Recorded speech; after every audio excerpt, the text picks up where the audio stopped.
Good morning, everybody. I'm Larry Weissoon. If you enjoy real-world hunting and fishing talk, you're really going to enjoy listening to my good friend, Luke Clayton, and his guest for the next hour. This is David Fox, and welcome to Outdoors with Luke Clayton and Friends. Luke has been a recognized outdoors writer for the past 3 decades and writes for a host of outdoor publications. Luke pens a weekly newspaper outdoors column that appears in over 40 Texas newspapers. Luke is on the pro staff of Pyramyd Air, your one-stop shop for everything air gun related. Smokin Tex electric smokers and AGM Global Vision, maker of an awesome line of thermal hunting scopes and spotters. Feel free to contact Luke through his website, catfishradio.org. Now let's join Luke and his guests for this week's show.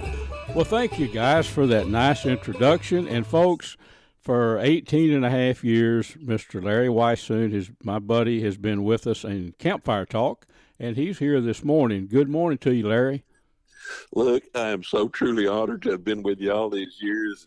You know, we're so fortunate. We've got some unbelievable great sponsors for this particular segment in terms of Hornady, accurate, deadly, dependable, Stealth Vision, headquartered there in Crockett, Texas, VINEYARDMAX that makes the deer attractive, but also feeders for fish and deer. And they're over in Nacogdoches, Texas. And then we got Mossberg that is put together all their rifles and shotgun down in Eagle Pass, Texas. And then, of course, Taurus makes the Raging Hunter handguns that I shoot, and DSC, which is Conservation, Education, Hunter Advocacy. And just want to remind everybody there that the DSC Foundation Gala is coming up July 17th through the 19th at the Gaylord Texan Resort there in Grapevine, Texas. They can learn more about that by going to dscf.org. And with that said, you know, I've hunted exotics a little bit in the past, and we've talked about hunting them again in some places like West Texas, and then we've done it up a little bit as well, too, up over on the Choctaw Hunting Lodge. But There's some things going on in West Texas right now, particularly out in far West Texas, where we've reintroduced the desert bighorn sheep that the Aoudads really having an impact out there. They do. You know, it's interesting. A very interesting topic. Mr. Rubio, Demetrio Rubio, who's with the Mule Deer Foundation, he's a longtime friend of yours. And actually, Demetrio's going to be on our next segment here. Perfect. Yeah, with us. But I was talking to him, just letting him brief me some, and the Trans-Pecos area and all that, what's going on with mule deer. And he brought that point up, that Audads were, very prevalent out there, a lot of Aoudad.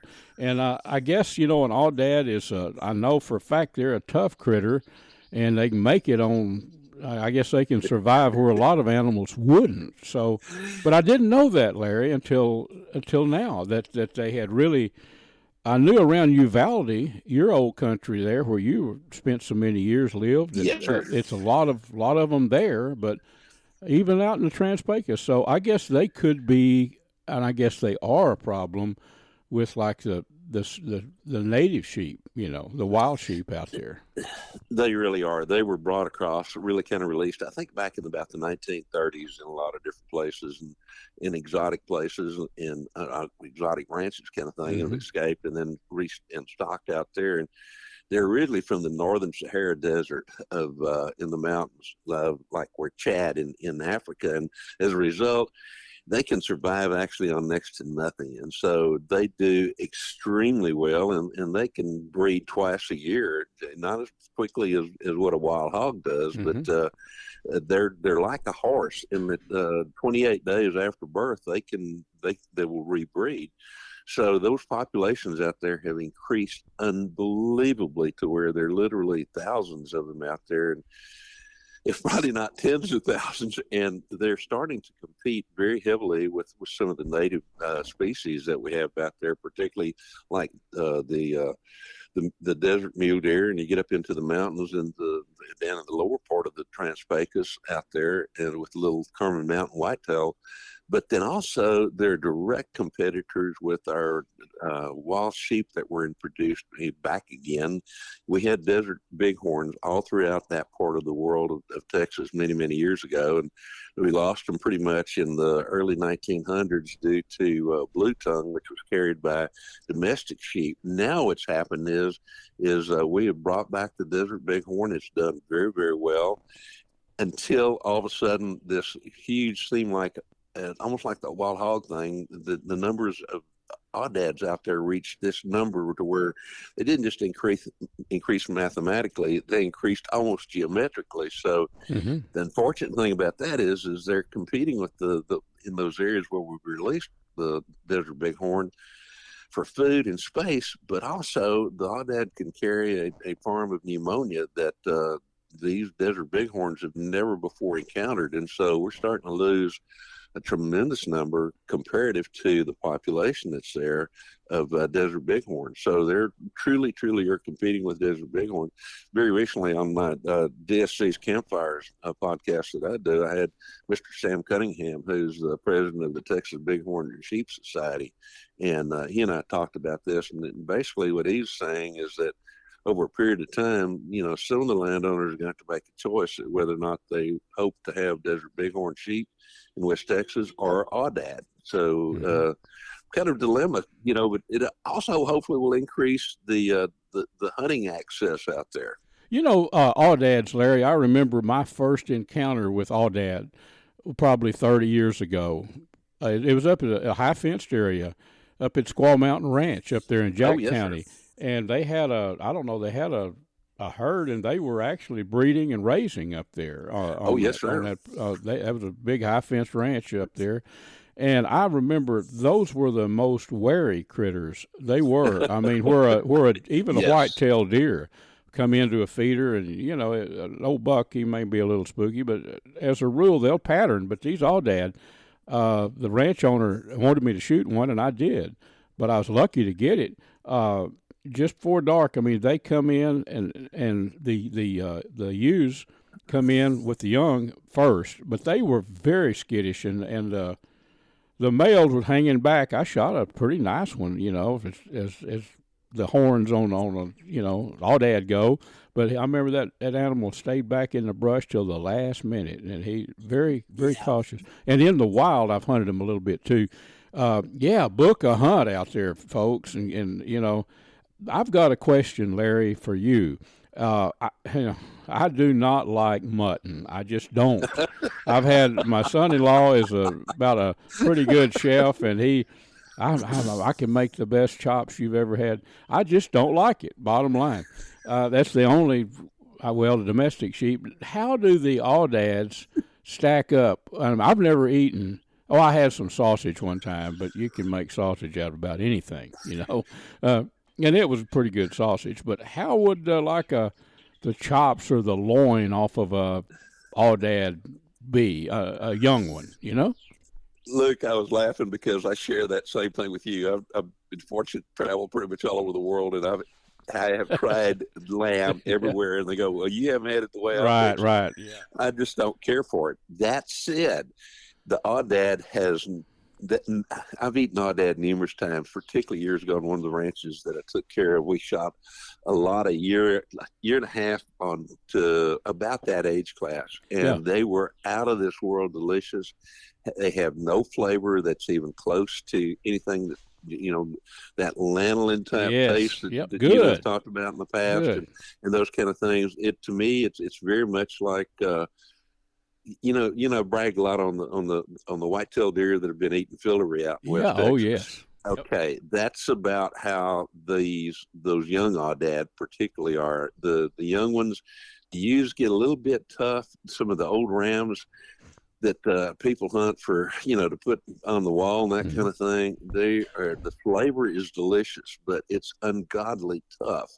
But from the ewes and from the young ones, oh my God, it's out of this world good. Larry, I was talking to Mr. Rubio there, your old friend, and with the Mule Deer Foundation, and he says, this fall, maybe you and Larry can get out there. We're kind of working along those lines, and a strong elk population out there. A lot of elk. Yes.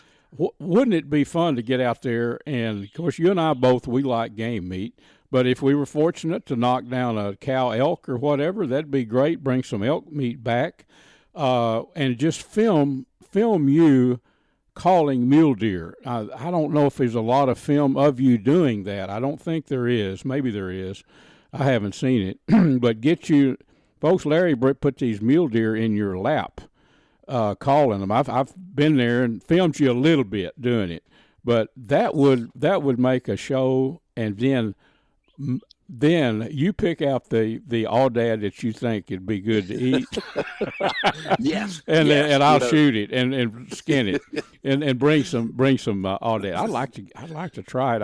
I have had the sausage, but so hunting, we need to get out there. People need to get out there and help reduce the numbers. I mean, sounds to me like, That's exactly what needs to happen, Luke. And I think as people become more aware of the invasive aspect of that Aoudad sheep, particularly in West Texas, there's several places there that offer, trophy type hunts for Aoudad, and there is economic value in them, from that respect. But the numbers are so huge that they're even starting to compete against themselves in some of those places. I was on a ranch out there a few years ago where we watched in one herd, and it was just rams. We watched them cross from one side of a mountain over, through a valley to the other, so we could count them individually, and they were like just shy of 300 rams. They were all Lord. in that because they do bunch up, and they were all in that 26, 27 inch, not quite that 30 inch. That's kind of the holy grail as far as Aoudad sheep is concerned. But it's not uncommon to see herds out there of over 300, particularly once they start mixing up. I was out there again with Dr. Mike Arnold about 2 years ago, and we sat on one spot and counted like 400 sheep scattered across two different hillsides. And so there's a lot of Aoudad out there, and they can be fun to hunt. They are fun to hunt, and like I said, the ewes, and particularly the young, talking about those that are about a year and a half and younger, from about 6 months to a year and a half, are absolutely delicious and tender. Okay, I want you to pick me out two prime ones. You got a deal, and we'll we'll put it to work. Larry, we'll talk more about the next coming up in our next segment. I want to really quiz Mr. Rubio about the elk too. He said the elk herd out in the Trans-Pecos yes, sir, was really strong right now, and it's just a part of the world that even a lot of Texans are not really familiar with. I've taken in my life, let's see, three desert mule deer, and then I've taken them up in one up in New Mexico.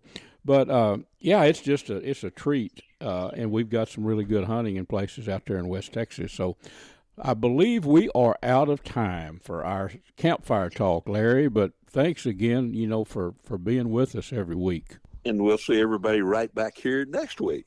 Well, friends, Mr. Larry Weishuhn is going to tell you about the finest hunting optics that we have ever found. Look, these are called Stealth Vision. They come from Crockett, Texas. Dr. John McCall developed them. They're 34 millimeter tubes as opposed to the narrower tubes, so more light transmission. They have a little green light that comes on. That scope is leveled because that's when you want to pull the trigger. They have an optional lighted reticle as well too, and a whole lot of other products. And folks can learn more about them by going to stealthvision.com. Folks, I want to introduce you to VINEYARDMAX. Now, this is an awesome deer attractant, a food attractant that's made with hammer-milled grape skin, dried hammer-milled grape skins. It has a mixture of rice bran and also corn chops. Very effective. Deer can smell the scent of grapes from a long way, and it brings them in. I've used it in West Texas out with Larry Weishuhn, and we were out there where deer are not even exposed to grapes, and they came right in. Also, VINEYARDMAX has a very good line of game and fish feeders. Check them out online, vineyardmax.net. Friends, I want to tell you about an awesome camping destination, Wind Point Park on Lake Tawakoni. It's over on the far east side, kind of the northeast side of the lake. It's a pristine park.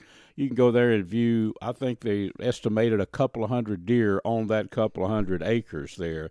Cabins, beautiful RV park, fishing piers, docks. It's got everything you'd want in an outdoor destination. Check them out online at windpointparktx.com.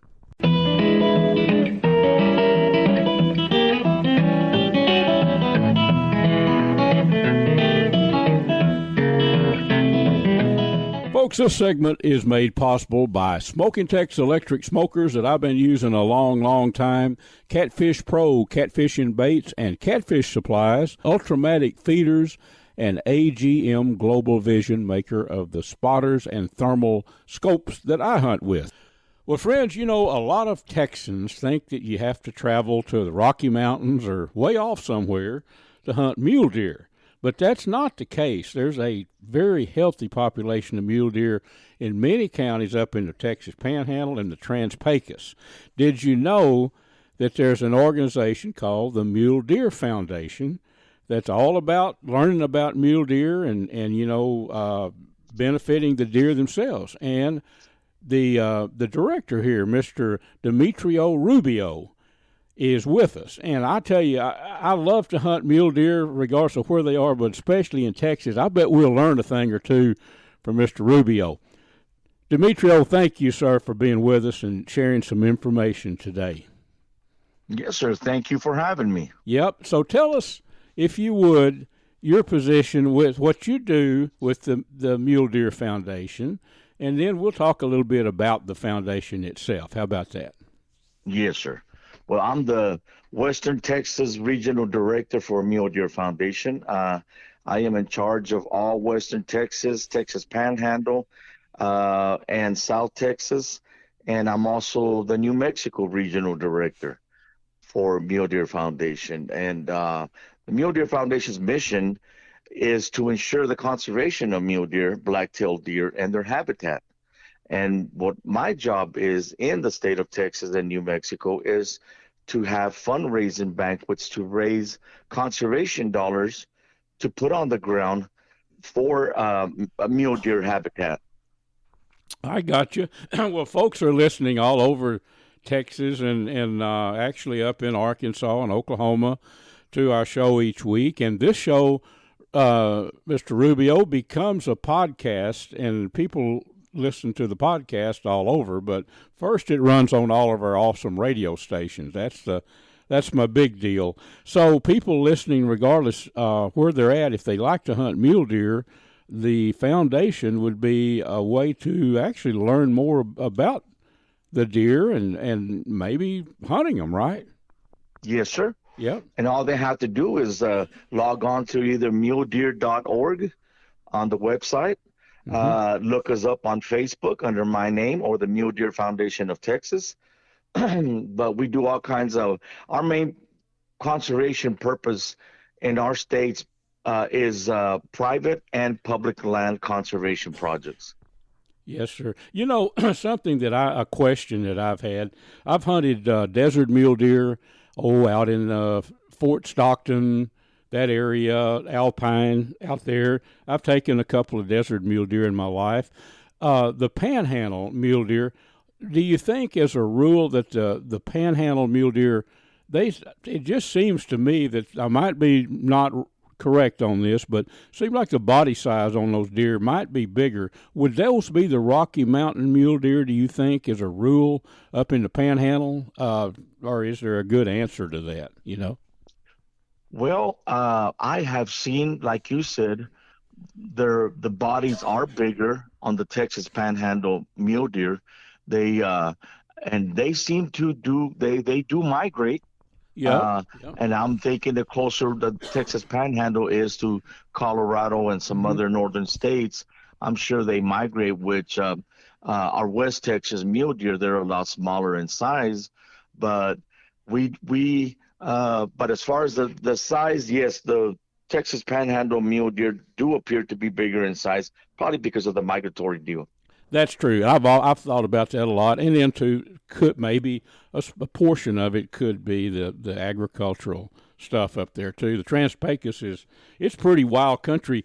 You know, I had a chance to hunt Clayton Williams Ranch, which, you know, you're very familiar with that part of the world around Fort Stockton and all. It's been, I'm trying to think, probably 27 years ago, 28 years ago, and I was amazed at how that's really my first time to be out in that country. And people that don't realize that area, Trans-Pecos in Texas, it's pretty wild country. And I believe that, I'm not sure, the Glass Mountains, I think, are the ones that close by there that I could see them in the distance. That's some pretty mountainous country. And then you go just a little bit farther west, and you really get in some serious mountains in the Big Bend, don't you? Oh, yes, sir. That's one thing that I've always told folks, especially when I visit with a bunch of people. I tell them, if you were just to get off that interstate and take the back roads, you will see the beautiful country that's all over, you know, especially, you know, here in Fort Stockton. Pecos County is the second largest county in Texas, and beautiful country, juniper pine, all kinds of beautiful scenery that is missed off the interstate. That's right. And I know our main crux is talking about mule deer, and we're going to continue and connect people. That's what I want to do, connect people with the Mule Deer Foundation. But something that a lot of people probably don't know is the large number of elk out in that part of the country too, right? Oh, yes, sir. Excuse me, plenty of elk, especially in our county and into the Glass Mountains, into Fort Davis, Alpine. We just have elk all over the place, and one of the biggest probably herds is located probably here in. I'm not a biologist, but I know what I've seen. But plenty of elk in this county. You know, of course, before this segment here, Mr. Whitesoon, Larry's been with me for 18 years on this show, and the statement you made, I've made 1,000 times talking to Larry. I say, now, Larry, you know I'm no biologist. I hunt hogs a lot, Demetrio, a lot. Larry and I jointly wrote a book about hog hunting last year. And I'll say, I'm no biologist, but I've seen, you know, you can learn some things just by being out there, can't you, and observing things, you know? Exactly. Yeah. I grew up hunting the desert mule deer with my father since I was a young man. He's the one that introduced me to this wonderful activity. I don't even want to call it a sport. No, because you learn from it. And one of the deals I've always done with the Mule Deer Foundation when I started this first chapter in Fort Stockton close to 12 years ago was because of the youth program. That's one thing I always loved is, like they've always said, an investment in our youth is an investment in our future. And getting them off the couch, off the streets, and into the outdoors. And as a matter of fact, Mr. Whitesoon was my guest speaker at my second banquet that I had here in Fort Stockton. And since then, we've always stayed in touch. We meet up with each other at event shows, and a very respectable man that I will always respect him. Yes, I get Larry and I spend a lot of time together. He hunts. I live in Kaufman County, and we have some mutual friends, and then we hunt up on the Red River together, and then all over. But Larry is a true gentleman, and everybody that really knows him understands that. He's just a whole lot of fun to hunt with too. We've spent a lot of time together kicking around. Maybe sometime we can get out there, out in your area and actually visit with you, you know, face to face. I mentioned that to Larry, and he said, well, I sure hope we maybe can get out there this fall. Who knows? We might can. Well, we need to make that happen, don't we? Yeah, it'd be fun, wouldn't it? It would. Now let's think about. You know, you mentioned the website, but there's fundraisers. If I'm not mistaken, was there one in Keller, which is not far from me? I might be wrong. Yeah. Yes, so the one in Keller will be the first one that they have there. It's a new chapter that was started by a new regional director that Mule Deer Foundation has hired. He is also an ex-cop like me. Mm-hmm. He lives in Stephenville, Texas. His name is Todd Ward. He's in charge of Central Texas, being that Texas is such a huge state. I can't handle the whole thing. No. We needed help, so I got myself a partner. Yeah, And good. great guy. So he's learning the ropes, and his first banquet was in Weatherford, Texas, a couple of weekends ago. Mm-hmm. Keller is coming up April 19th in Keller, Texas. Along with the next one after that will be Grapevine. But I've got my own. I've got Fort Stockton banquet here tomorrow. That's on good. Saturday, April 12th, and anywhere else that anybody would like to participate and join up in starting a banquet. It's a one-time deal a year, Mm-hmm. one-time deal to raise so much funds that we can put on the ground to protect our desert mule deer.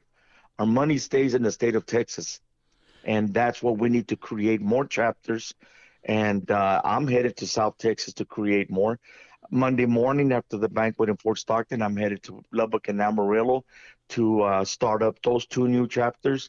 After that, I'm in Van Horn, Texas, starting up one with the help of the community of Van Horn and Blue Origin. So hopefully that becomes all of these chapters become very successful for us to put conservation dollars on the ground. Love the mule deer, and I love hunting them, folks. We actually, you've probably already figured this out. I recorded with Mr. Rubio actually a little bit more than a week ago. So the dates that he's giving, some of them have already happened. But the main thing we need to make sure that all of you know is about. That was my whole idea. Demetrio is getting people that a lot of people may not know about the Mule Deer Foundation, but they do now. so yes, sir. Yeah. And that's what we need. My main focus is to make sure that our state of Texas knows who we are, why we're here. Yeah, exactly. Well, I want to get you back as we go along throughout the year from time to time. And yes, there's information that I'm not aware of that you can bring out and tell everybody about it. But hats off to you honestly, for all the hard work you've done. And this is something that, of course, in your part of the world out there, it's common knowledge, but Texas is a big state. There are a lot of people that have no idea the good hunting and really the numbers of mule deer that we've got out there. So thanks for what you do, Demetrio, and want to get you back from time to time. How about that? You got it, sir. I'll be around. Folks, I want to tell you about an awesome destination for camping, just a getaway place, some very good fishing up on the upper end of Lake Livingston. It's River Rat Resort. You can go online to riverratresort.com. Check it all out. It's an awesome website there, but there's RV sites for RVs. There's tent camping right on the river, cabins there. It is a beautiful park. And I fished down in that area for many, many years. I probably first started fishing there 30 years ago. But you can fish the river. Lake Livingston is a well-known fishing lake. If you don't like to fish, which I bet you do, but if you don't, it's a great place just to get away from the hustle bustle of the big city. You can call 936-277-5495. That's 936-277-5495 and make reservations. But first, go online there to riverratresort.com. Check it out. I want to tell you about a one-stop shop for everything related to game feeders and fish feeders, Ultrimatic Feeders. I've been using components and feeders from Ultrimatic Feeders for 20-something years, I guess. They have the remote, which you can remotely activate your feeder with, the timer, which is the most simple timer that I've ever found on a game feeder. And then the eliminator. Check these out. They are worked on centrifugal force, and they seal off the corn supply so coons and squirrels can't get to the corn. Check them out. Ultrimatic Feeders, you could go online to ultrimaticfeeders.com. Folks, let's talk a little outdoor cooking. Let me tell you about an electric smoker that I've been using for 15 years, I guess. Smokin Tex electric smokers. If you're tired of staying up all night keeping that wood fire burning when you're barbecuing, give Smokin Tex a try. They're made to last a lifetime. You can check them out at SmokinTex.com. That's SMOKINTEX.com. For seasonings, anything to do with outdoor cooking, all kind of jerky seasonings, sausage seasonings, Butcher Packer Supply. That's butcherpackersupply.com. I think the website is butcher-packer.com.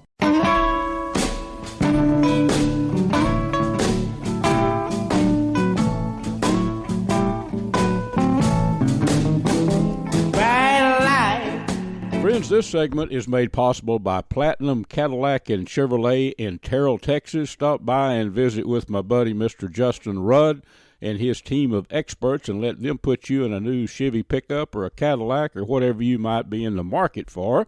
Also, the Choctaw Hunting Lodge up in southeast Oklahoma. Check them out at ChoctawHuntingLodge.com. Also made possible by Pyramyd Air, your one-stop shop for everything airgun related. Well, folks, I have been hit or miss on bass fishing talk lately. We're going to be hit right now. We're going to go down to Lake Fork and visit with a longtime friend of mine, guide Dennis Canada. Dennis, how in the world you doing, buddy?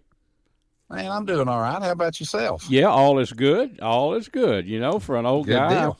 I'm just thankful to be out catching fish and hunting hogs and all that kind of stuff. Turkeys, you know. So, yeah, life is good. Let's talk about bass you can't fishing. beat the fun. I don't know. Had I not been, I think the outdoors is in my DNA or whatever you want to call it. Since I was a baby, I would get excited when a little bitty kid, you know. It's never ceased, and I'm quite sure it's not going to stop till grandfather age finally catches up with me. But I'm still Right. going. Let's talk about bass. You know, I grew up in. I grew up in in Dallas too, and for some reason, I got what you're saying is right, because I couldn't wait to get out of the city and just go to the lake or go hunting. You know, just my whole life since I was a kid. I do think that people laugh at me when I say this, but I do believe it's true. Hunting dogs. Okay, you take a pointer, a pointing breed. It's something is ingrained in those dogs to do what they do. Oh, yeah. And I've got buddies, great friends, that could care less about the outdoors. They don't. Now, a golf course or, whatever, they're all about that. But I think some people, Dennis, are just born to be out, to love the outdoors. That maybe. Well, look, not everybody can be as cool as us, okay? I will say this, probably everybody, if they followed me the last 41 years that I've been an outdoor rider, and they'd probably be, some of it would be world's funniest video, But anyway, let's talk bass fishing. Okay. So end of April now, I would guess that most of the spawn is over. Am I right or not? Well, there's a lot of fish. All of it's really based on the weather. And, even starting early, like the last 2 years, it got warm really early. And a lot of fish, there were fish on the bed in February. And fabulous the last 2 years. This year, we've had a lot of cold, a lot of really bright blue sky, high pressure, which is the worst condition, Bluebird most of the time. Yeah. And so it'll kind of prolong it, I think, this year a little bit. Yeah. Like once we get some heat, because what they really want late like this is just they want that heat. The hotter the better. And there'll be a lot of fish getting active. There'll be fish that's already done spawning out, trying to feed on some points, making their transition back out and stuff. And there'll be a lot of different ways to catch fish. Now. Yep. So let's talk about some of your favorite ways. I know that there's still probably going to be some bass on some beds right now. Oh, yeah. But a lot of them will be what we would call post-spawn, too. They will have already done it. Yes. So let's say a typical morning. And, folks, Dennis guides down at Lake Fork. and he's guided for how many years down there, Dennis? A long time. Oh, since 1985. You've been there. So for a minute. Back to the C.C. Oswald days. You remember C.C.? Yeah. Oh, I knew him well. Yes, sir. He was a great guy, great guy. And I go back, not as a guide and a fair fisherman at best, but I go back that far with Lake Fork. Oh, yeah. So how would you kick the day off? Say you've got a fairly calm wind, maybe just a very light wind, and okay. What's going to prompt you to go to your first spot? Well, I do things a little different than the next guy will do them, right?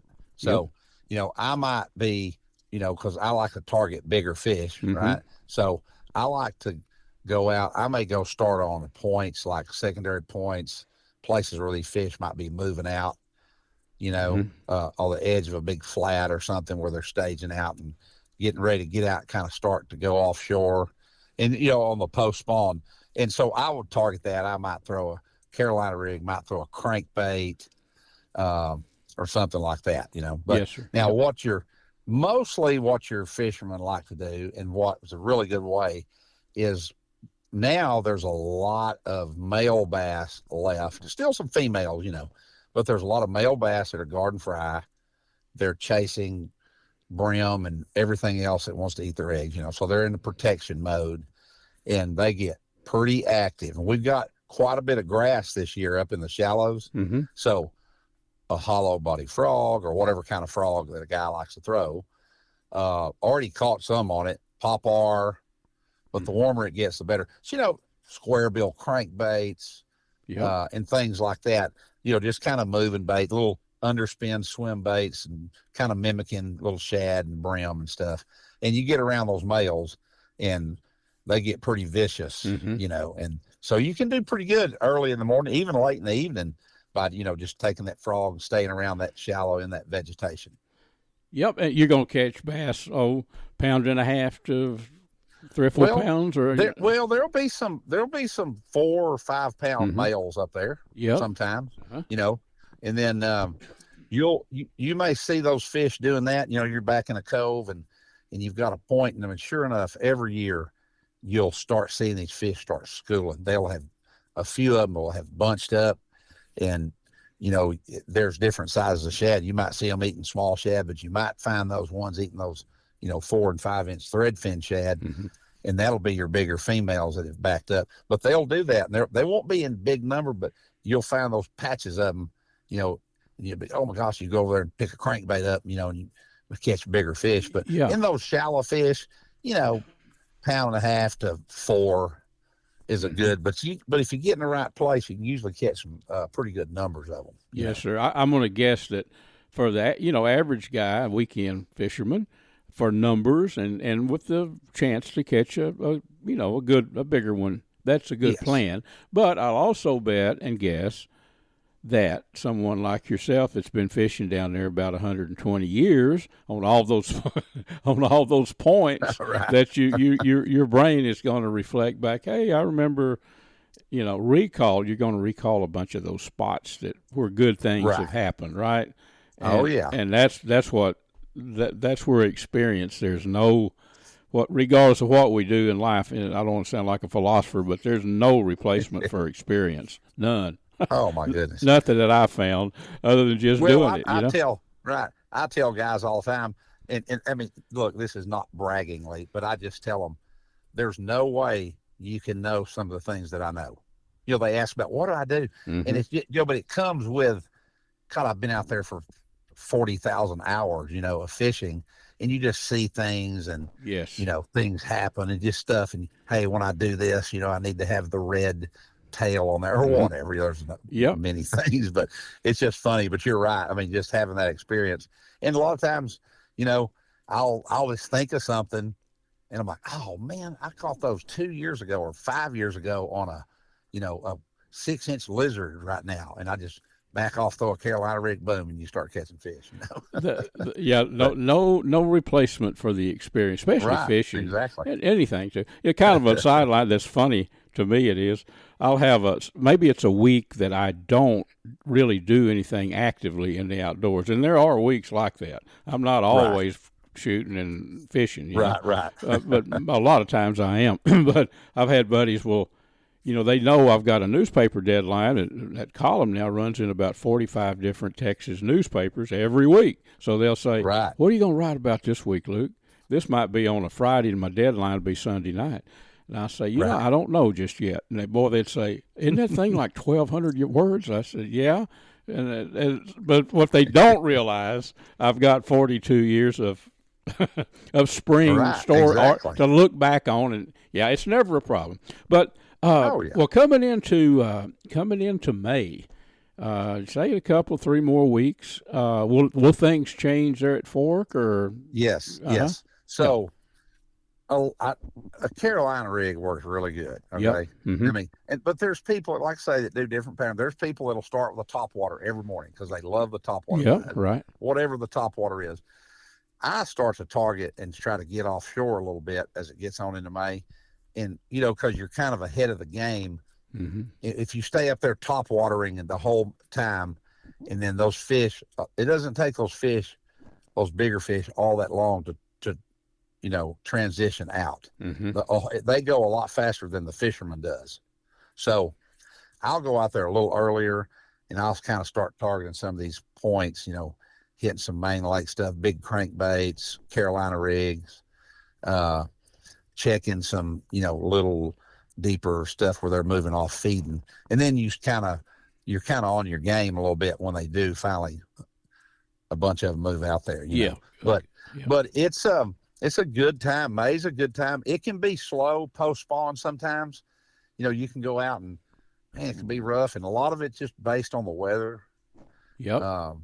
You get a good row of cloudy days, and, man, you're liable to kill them on that topwater bait or even weightless on flukes and things like that. But then the sun shines and they might back out. But it's a pretty good time. It's not slow for very long, okay? I mean, when you get on here in a little bit into May, and you might get a week or so, where it gets a little sluggish and you can't hardly catch them, but it's not too bad. They stabilize, you bet.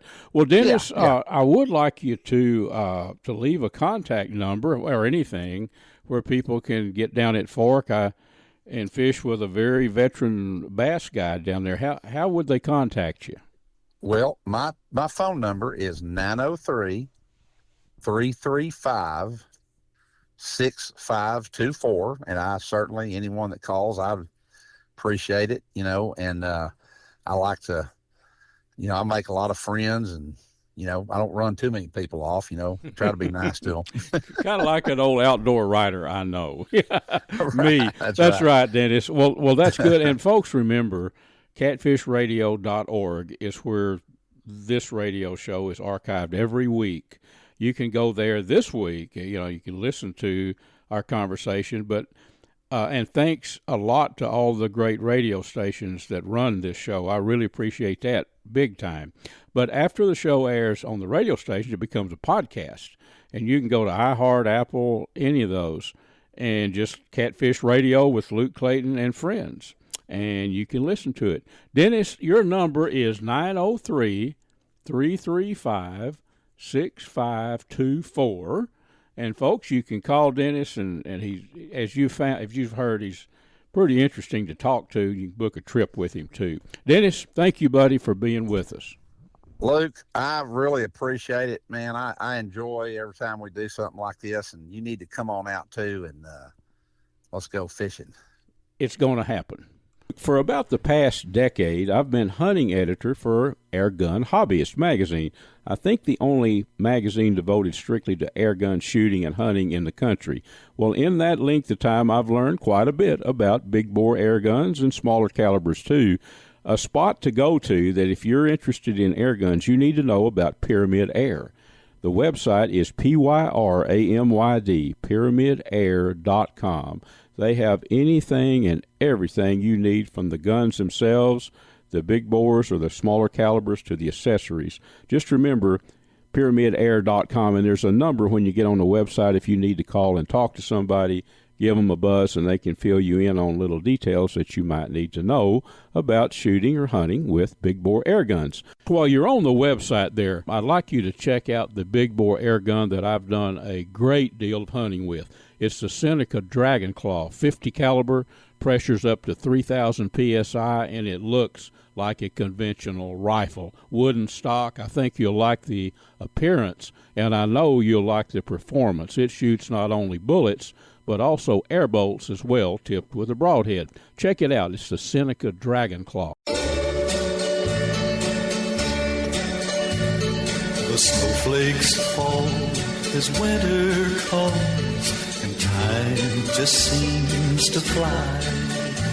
Friends, this segment is brought to us by CVA Muzzleloaders. In my opinion, the very best muzzleloaders in the world, the ones that I shoot. You can check them out online, CVA.com. AGM Global Vision, maker of the Rattler and the Adder that I use, you can check them out online too, AGMGlobalVision.com. Kuby's Wild Game Processing and Kuby's Restaurant in Dallas. And VINEYARDMAX, maker of some awesome deer attractant and some very fine game feeders and fish feeders located down in Nacogdoches, Texas. Check them out at vineyardmax.net.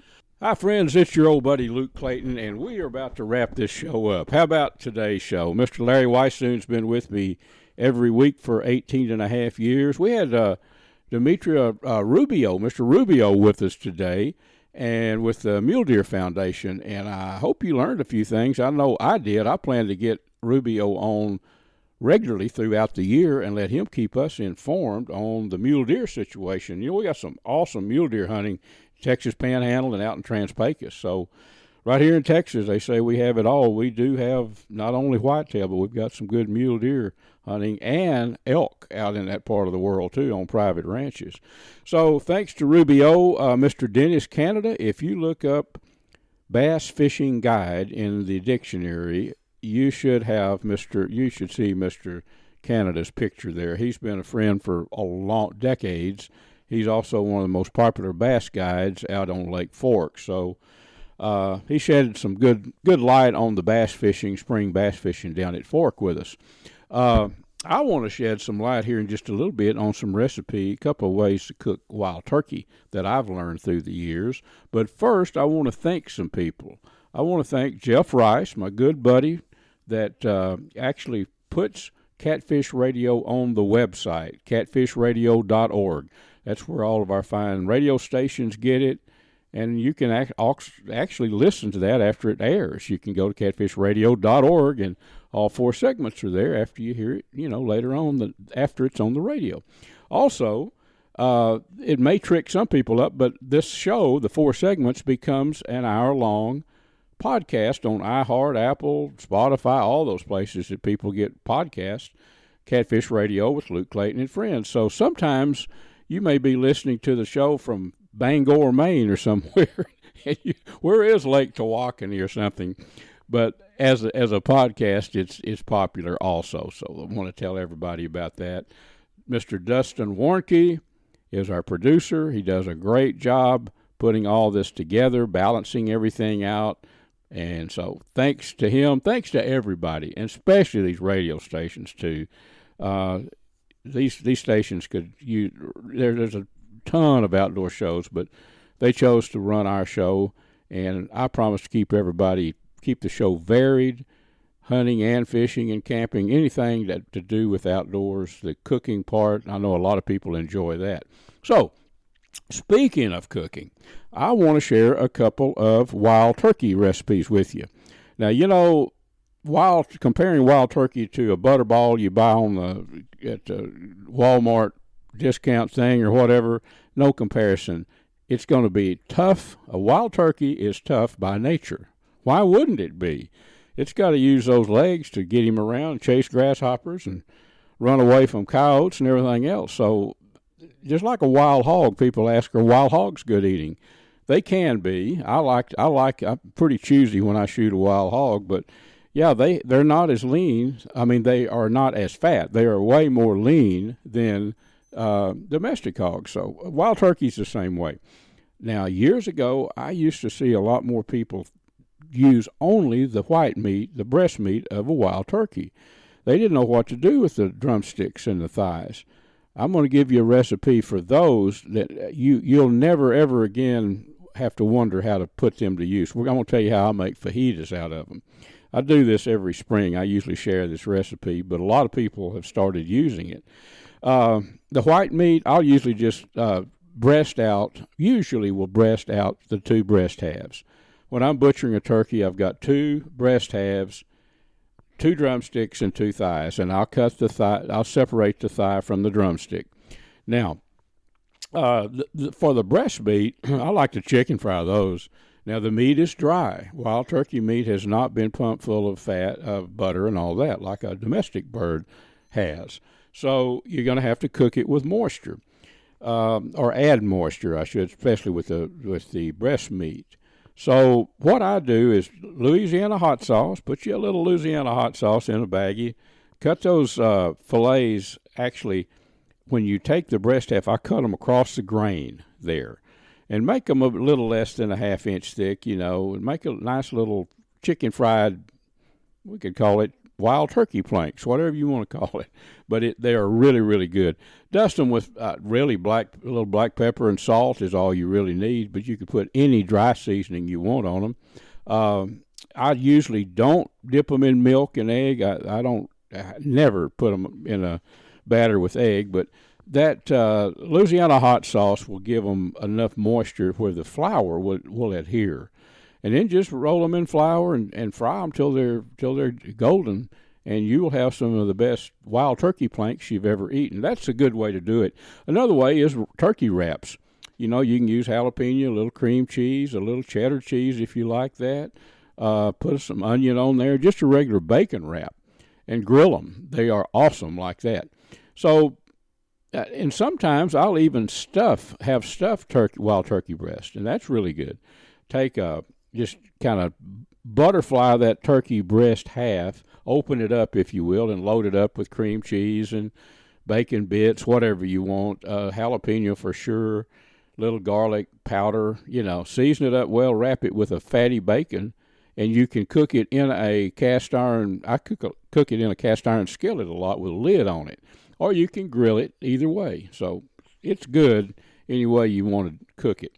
Now, to the more challenging part, to the drumsticks and the thigh meat. Well, the drumstick, if I kid a lot of people, if you were to take a wild turkey drumstick and just put it on a grill and grill it, a adult grizzly bear would be challenged to eat the thing. It's going to be super tough.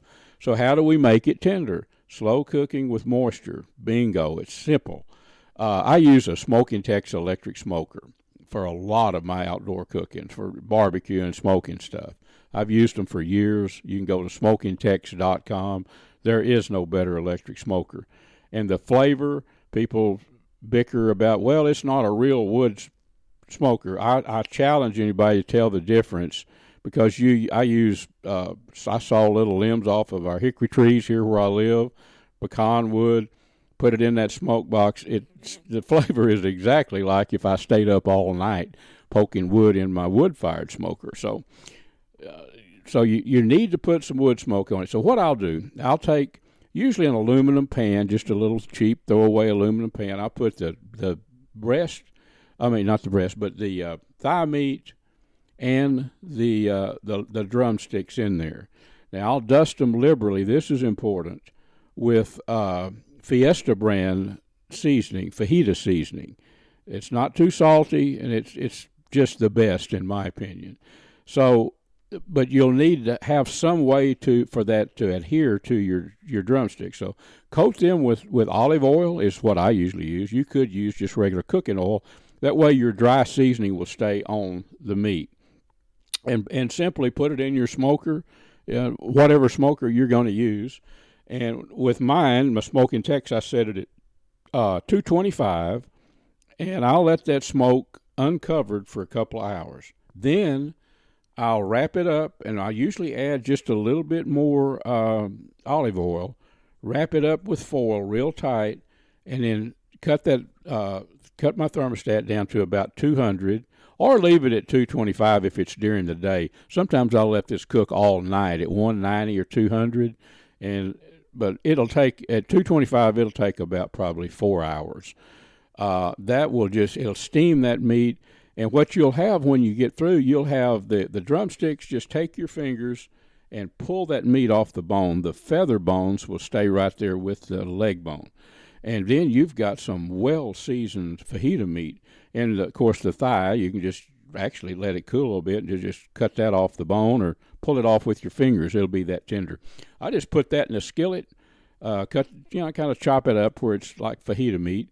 Put that in a skillet with some fresh garlic, jalapenos, and onion, and you've got some of the very best fajitas you've ever eaten. I promise you that. Folks, we are out of time. Thank you so much for listening today. Remember, catfishradio.org. If any of you want to contact me, you might want to be a guest on our show. My email is there at catfishradio.org. Just email Luke and fire me an email. I'll promise you, give me your phone number. I'll call you back, and we'll plan a time for you to be here with us on Catfish Radio. Till next week, be safe in the outdoors, folks. Folks, that about wraps our show up for this week. I've enjoyed being with you, and I hope you had a good time, too. And, folks, we're also brought to you by the Choctaw Hunting Lodge up in southeast Oklahoma, located about, 45 minutes west of Hugo, Oklahoma, owned by the Choctaw Nation. It's about 45,000 acres of awesome mountain, country, hills, valleys, loaded with game. Lots of eastern turkey, and they do eastern turkey hunts if you're looking for a spot to hunt turkey in the spring. Also, I want to remind you about the Seneca 50 caliber Dragon Claw that shoots bullets and pellets. And by pellets, I'm talking about 200 and 210 grain chunks of lead. It's a big bore air gun that I use. Check out the Seneca Dragon Claw there at PyramydAir.com.